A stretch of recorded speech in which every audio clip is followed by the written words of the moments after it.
Hi, I am miss Lisa. Welcome to Matha music centre. ഇന്ന് നമ്മൾ എടുക്കുന്ന പാട്ട് മന്ദാര ചെപ്പുണ്ടോ മാണിക്കക്കല്ലുണ്ടോ. അപ്പോൾ പാട്ട് പാടിയിരിക്കുന്നത് നമുക്ക് ഏറ്റവും പ്രിയങ്കരായ ചിത്രയും എം ജി ശ്രീകുമാറുമാണ്. അപ്പോൾ നിങ്ങൾ 1 മണിക്കൂർ കീബോർഡിൻ്റെ മുന്നിൽ നിന്ന് പ്രാക്ടീസ് ചെയ്യുകയാണെങ്കിൽ നിങ്ങൾക്ക് എളുപ്പത്തിൽ എടുക്കാൻ സാധിക്കും ഈ പാട്ട്. ഇതിൻ്റെ അകത്ത് പിടിച്ചാൽ കിട്ടാത്ത സംഗതികളൊന്നും അങ്ങനെ വന്നിട്ടില്ല. നല്ല മനോഹരമായ പാട്ടാണ്.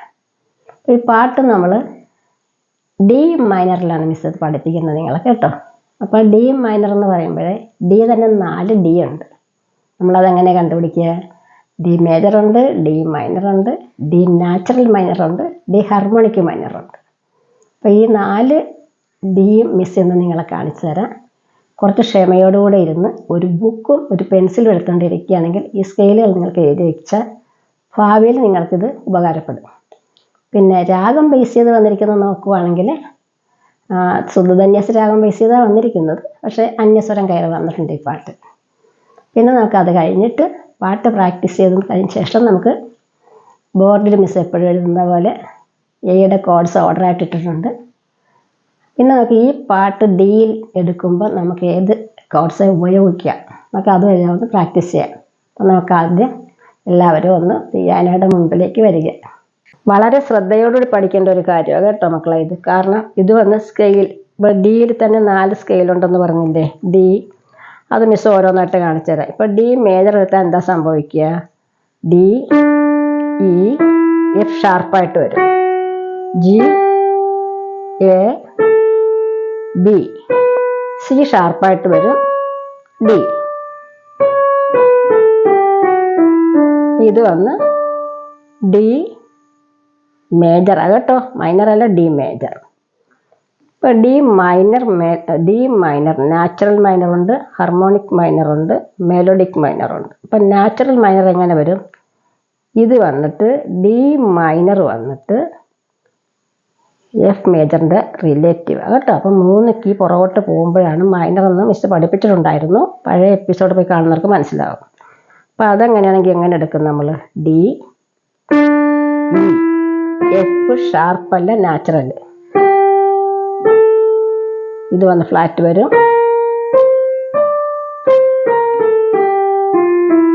അപ്പോൾ ഇത് D minor, natural D minor ഇങ്ങനെ പോകുന്നത് കേട്ടോ. ഇപ്പം നമ്മളത് ഹാർമോണിക് ഡി ആയിട്ട് വന്നാൽ എന്താ സംഭവിക്കുക? ഡി മൈനർ ഹാർമോണിക് ആയിട്ട് വന്ന് കഴിയുമ്പോഴേ ഇത് കണ്ടോ, ഫ്ലാറ്റിൽ കൈവച്ചു, ഇത് ഷാർപ്പിൽ കൈവയ്ക്കും, കണ്ടോ. അതേസമയം ഇത് മെലോഡിക്ക് മൈനറായിട്ട് എങ്ങനെ വരും? ഇത് കണ്ടോ, ഇവിടെ നമ്മൾ ഫ്ലാറ്റ് കൈ വയ്ക്കുന്നില്ല, ഇത് സി ഷാർപ്പിൽ വയ്ക്കും. ഇങ്ങനെ വരുമ്പോൾ ഇങ്ങനെ കറങ്ങി വരും. ഇതുണ്ട് നമ്മൾ ഇത് നാച്ചുറൽ വെച്ചു, ഫ്ലാറ്റിൽ വെച്ചു. അപ്പോൾ ഇതാണ്. അപ്പം നമ്മൾ എടുക്കുമ്പോൾ സ്കെയിൽ ഡിയിൽ പിടിക്കാൻ പറയുമ്പോൾ നമ്മൾ ആദ്യം ഏത് ഡിയിലാണെന്ന് നമ്മൾ നോക്കണം. അപ്പോൾ ഈ പാട്ട് നമ്മൾ എടുക്കുന്നത് നാച്ചുറൽ ഡി മൈനറിലാണ് കേട്ടോ, ഡി മൈനർ നാച്ചുറൽ. അപ്പോൾ ഈ പാട്ടിൻ്റെ പിന്നെ സ്വരസ്ഥാനം നോക്കണം അല്ലേ. പക്ഷേ ഇത് ശുദ്ധധന്യാസ രാഗമെന്ന് പറഞ്ഞാൽ പോലും ഇതിനകത്ത് അന്യസ്വരമുണ്ട് കേട്ടോ. അപ്പോൾ അത് സ്വരസ്ഥാനം സിയിൽ തന്നെ കാണിച്ചു തരാം, എങ്കിൽ മാത്രമേ നിങ്ങൾക്ക് അത് മനസ്സിലാകത്തുള്ളൂ. അല്ലെങ്കിൽ ഇച്ചിരി കൺഫ്യൂസ് ആയിപ്പോവും. അപ്പോൾ ഇതുകൊണ്ട് ഷഡ്ജം ശുദ്ധധന്യാസയുടെ ഇത് വന്ന് മേളകർത്ത രാഗം, ഇതിൽ 22 രാഗമായ കരാരപ്രിയയുടെ ജന്യമായിട്ടാണ് വരുന്നത് കേട്ടോ. ഇതുണ്ട് ഷഡ്ജം, സാധാരണ ഗാന്ധാരം, ശുദ്ധ മധ്യമം, പഞ്ചമ, കൈഷിക് നിഷാദം. അർത്ഥം തിരിച്ച് ഒന്നുകൂടി പഞ്ചമത്തിൽ വന്നിട്ട് ഷഡ്ജത്തിലേക്ക് പോകും. അവരോഹണം വരുമ്പോൾ കൈഷിക് നിഷാദം, ഷഡ്ജം വന്നു കഴിഞ്ഞ് കൈഷിക് നിഷാദം, പഞ്ചമ, ശുദ്ധ മധ്യമം, സാധാരണ ഗാന്ധാരം, പിന്നെ ഷഡ്ജം. ഇതിനകത്ത് ഋഷഭവും ദൈവതവും വരുന്നില്ല ഈ രാഗത്തിൽ. പക്ഷേ ഈ പാട്ടിനകത്ത് ഋഷഭം കയറി വരുന്നുണ്ട് കേട്ടോ. അപ്പം നമുക്ക് വന്നിട്ട് ഈ പാട്ട് എങ്ങനെ എടുക്കാമെന്ന് നോക്കാം. ഇവിടെ നിന്നാണ് നമ്മൾ പാട്ട് ആരംഭിക്കുന്നത് കണ്ടോ. അപ്പോൾ ഈ പാട്ടിൻ്റെ ലെന്ത് ഇവിടുന്ന് ഇവിടം വരെ ഉണ്ട്. ഈ പാട്ടിൻ്റെ ലെന്ത് വളരെ മനോഹരമായ നല്ലൊരു ഹാപ്പി മൊമെൻ്റാണ് ഈ പാട്ട്. നല്ലൊരു ഹാപ്പി കിട്ടുന്നൊരു പാട്ടാണ് കേട്ടോ. നമുക്കിങ്ങനെ എടുക്കാം കണ്ടോ. നമ്മളാ പാട്ടിൻ്റെ പിന്നെ എന്തുവാ നമ്മൾ വന്നിങ്ങനെ എടുക്കുമ്പോൾ കാണാം.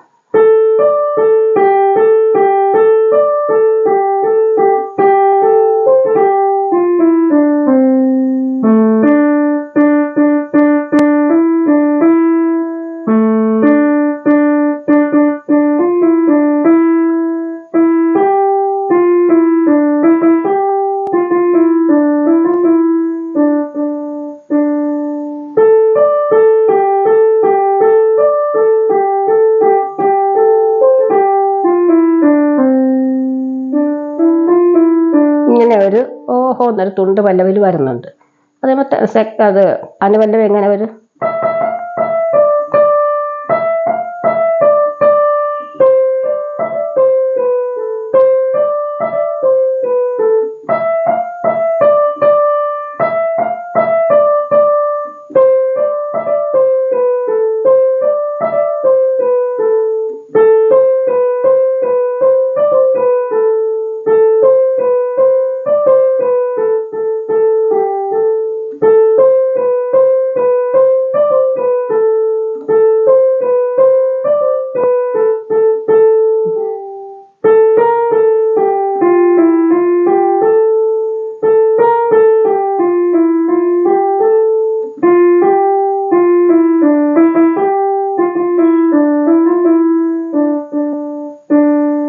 ഇതാണ്. പിന്നെ വീണ്ടും മന്ദാരച്ചെപ്പുണ്ടോ അങ്ങനെ തന്നെയാണ്. അപ്പോൾ നിങ്ങൾ ഈ പാട്ട് എങ്ങനെ എടുക്കും നോക്കണം. ഇത് കണ്ടോ. അപ്പോൾ ഇവിടെ ഈ ചെറിയ ചെറിയ നോട്ടുകളായതുകൊണ്ട് മിസ് ഇങ്ങനെ ഓരോ ഫിംഗർ വെച്ച് കാണിക്കുമ്പോൾ ശരി ശ്രുതി പോകാൻ ചാൻസ് ഉണ്ട് കേട്ടോ. അപ്പോൾ അത് നിങ്ങളൊന്ന് ശ്രദ്ധിച്ചോണ്ടാൽ മതി. ഇത് കണ്ടോ, മന്ദാരച്ചെപ്പുണ്ടോ.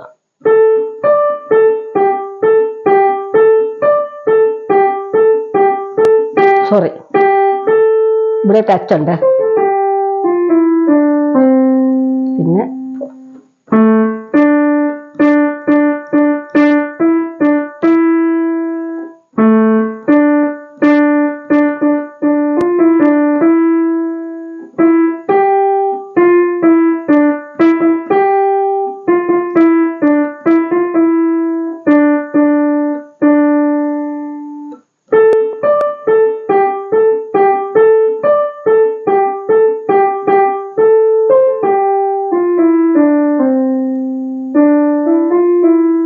തുണ്ട് പല്ലവി വരുമ്പോൾ ഇങ്ങനെ ഒരിതുണ്ട് കേട്ടോ. നിങ്ങൾ പതുക്കെ എടുത്താൽ മതി.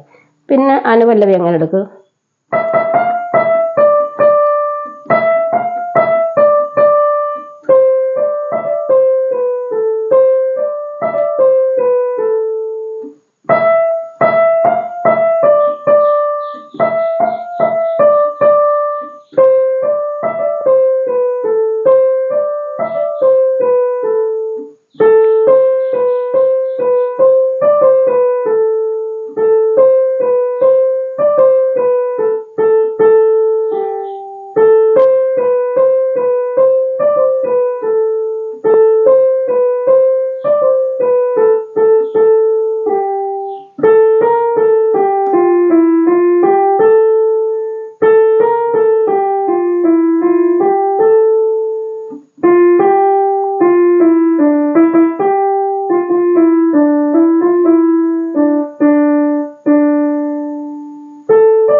അപ്പോൾ ഇങ്ങനെയാണ് ആ 2 പ്രാവശ്യം അവനം പാടുന്നതെന്ന് എടുക്കുക കേട്ടോ. അപ്പോൾ ഇവിടം വരെയാണ് ഈ പാട്ടിൻ്റെ ലെന്ത്. അപ്പോൾ നിങ്ങൾ സൂക്ഷിച്ച് ഓരോ ഫിംഗർ വെച്ച് എടുക്കാൻ ഇച്ചിരി പ്രയാസമുള്ള പാട്ട്. എന്താണെന്നറിയാം, ചെറിയ ചെറിയ നോട്ടുകൾ. അപ്പോൾ ഇങ്ങനെ പെട്ടെന്ന് എടുക്കേണ്ടി വരുന്നു. അപ്പോൾ നിങ്ങൾ ശ്രദ്ധിച്ചെടുക്കുക.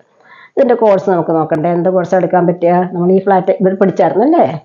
അപ്പോൾ നമുക്ക് ഈസി ആയിട്ട് കുറേ കാര്യങ്ങൾ കാണിച്ചു തരാം. ഇതുണ്ട് ജി മൈനർ. പക്ഷേ നിങ്ങൾ സിറ്റുവേഷൻ അനുസരിച്ച് വേണം ഇത് പിടിക്കാൻ. ഇതിന് പറ്റിയ കോഴ്സുകൾ കാണിക്കുക. ഇപ്പോൾ ജി മൈനർ നമ്മൾ എന്താ പിടിച്ചത്? ഡി പിടിച്ചു, ജി ബി ഫ്ലാറ്റിൽ പിടിച്ചു, ജിയിൽ പിടിച്ചല്ലേ. അപ്പം നമ്മൾ ജി മൈനർ പിടിച്ചു. സിറ്റുവേഷൻ അനുസരിച്ച് നമ്മൾ എന്ത് ചെയ്യും? ഈ ജി ഫ്ലാറ്റിൽ അല്ല ഈ ജിയിൽ നീ ഫിംഗർ എടുത്ത് ഇവിടെ എഫിലേക്ക് വെക്കുക. എന്ത് സംഭവിച്ചു? അവിടെ ബി ഫ്ലാറ്റ് മേജർ സ്കെയിൽ കിട്ടിയത്. സ്കെയിലല്ല, കോഡ് കിട്ടി കേട്ടോ. അപ്പോൾ ജി മൈനർ ഇങ്ങനെ പിടിച്ചു കഴിയുമ്പോൾ ആ സ്പോട്ടിൽ വെച്ചാൽ നിങ്ങൾക്ക് സിറ്റുവേഷൻ മാറും. പാട്ടിൻ്റെ ഇത് മാറുമ്പോൾ നിങ്ങൾ അവിടെ നിന്ന് ഇവിടെ ഈ ഫിംഗർ അങ്ങ് ലിഫ്റ്റ് ചെയ്തുകൊണ്ട് ബി ഫ്ലാറ്റിലേക്ക് കയറി വന്നു. ആവശ്യമെങ്കിലാണ് കേട്ടോ. പിന്നെ എന്താ സംഭവിച്ചത്? ഇതെടുത്ത് നമ്മൾ ഇവിടെ താഴേക്ക് വെച്ചു. ഇതിവിടെ വെച്ച് കഴിയുമ്പോൾ എന്തായി? എഫ് മേജർ കോഡ് വന്നു അവിടെ കണ്ടോ.